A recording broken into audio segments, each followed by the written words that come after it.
of a 15-year-old young man in the 3300 block of South Prairie Avenue in the 3rd District as he walked home from school on yesterday afternoon. 2 juvenile offenders, 15 and 16 years old, were arrested at 3:43 p.m. on Tuesday in the 100 block of West 63rd Street, about 30 minutes after the brazen murder of the 15-year-old occurred. The 16-year-old was identified as the offender who got out of a dark-colored vehicle and shot the 15-year-old victim. When arrested, the 16-year-old offender was wearing an electronic monitoring bracelet from previous cases.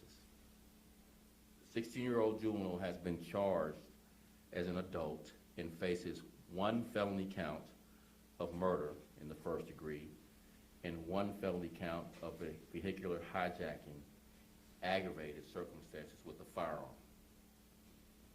Details about his criminal past, the 16-year-old's criminal past, will be revealed when he appears in bond court on tomorrow.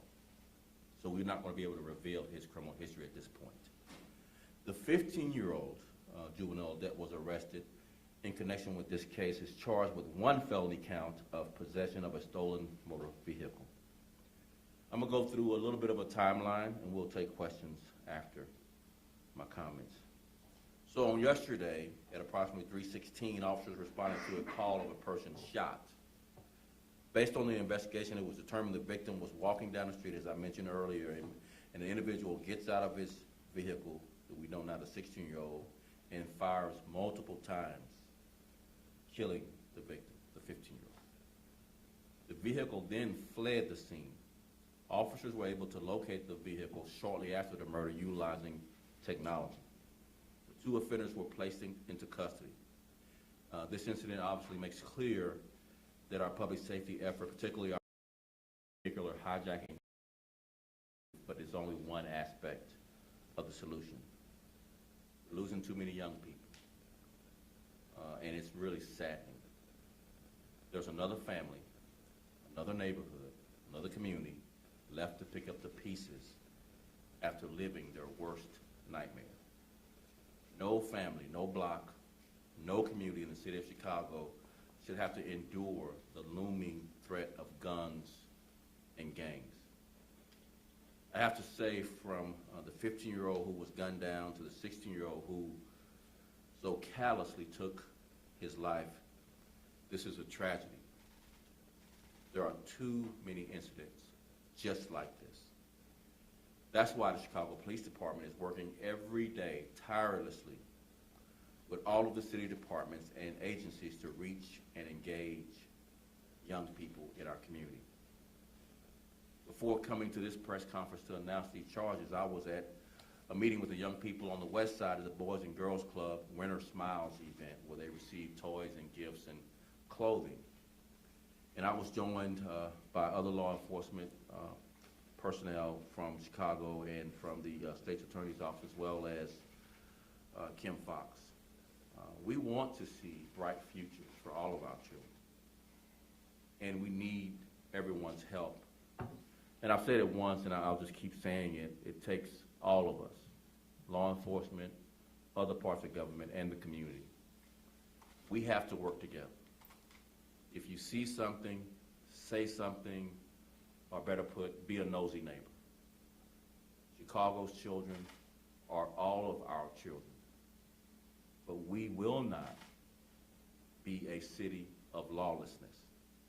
Chicago Police Department will investigate, as you see as an example in this case, and we will pursue and arrest any and all offenders, regardless of age, who take part in any type of criminal activity. Obviously, this happens all too often, and every time it does, our city should be shaken because our futures are at stake. Every young person holds boundless promises and potential, and it's up to all of us to create an environment where they can realize their potential. With that, I'll take a few questions. Before the first question, I just want to acknowledge Andrew Holmes, the community activist and stakeholder who's here on the stage with us. Thank you, Andrew, for being here. Thank you. Now we'll take a few questions. Madeline Kenny from the Chicago Sun-Times. Is there any indication on what led to the shooting? Was it targeted or gang-related? Obviously, it's clear it was targeted. We have yet to determine the gang affiliation. We do know a vehicular hijacking was a part of this, but tomorrow when we get to bond court, you'll hear more about the actions and the motives. And the two boys, is there any relationship between the victim and the shooters? I don't think so, Brendan. No relation between the victim and the shooter. No, none that we know right now. Any other questions? Yes, Jermon Terry with CBS 2, Superintendent. I know you can't go into what the 16-year-old history was, but the charge of vehicular carjacking, carjacking with a firearm, are you saying, we know if that incident took place yesterday, do we believe that the individual carjacked someone hours before the shooting? Can you I will have Chief of Detective Brendan Deanahan talk in more detail about the vehicular hijacking charge. Brendan. Yeah, so I understand your question, and the answer is yes. So based upon the investigation, we believe the same individual who's charged with first-degree murder carjacked a car earlier that day and then used that same vehicle that was used in this murder, and eventually fled. And as the superintendent mentioned, when the carjacking occurred, and we talked about the carjacking task force and some of the additions to it, so the carjacking task force team was attempting to search for this vehicle as it was, driving around the city, hitting on different license plate readers, and the carjacking task force was attempting to catch up to it and follow it. But in the meantime, it had committed this murder, and then using more technology, more calls were given through our SDSC rooms off the air. 2nd District officers did an amazing job. 9th District officers did an amazing job. And the carjacking task force, once again, all working together as a team to arrest them. Was someone injured in that carjacking that day? Not to my knowledge. Can you tell us where that was? Do you know? That was in the 11th District. I don't have the exact address. We'll get that to you offline.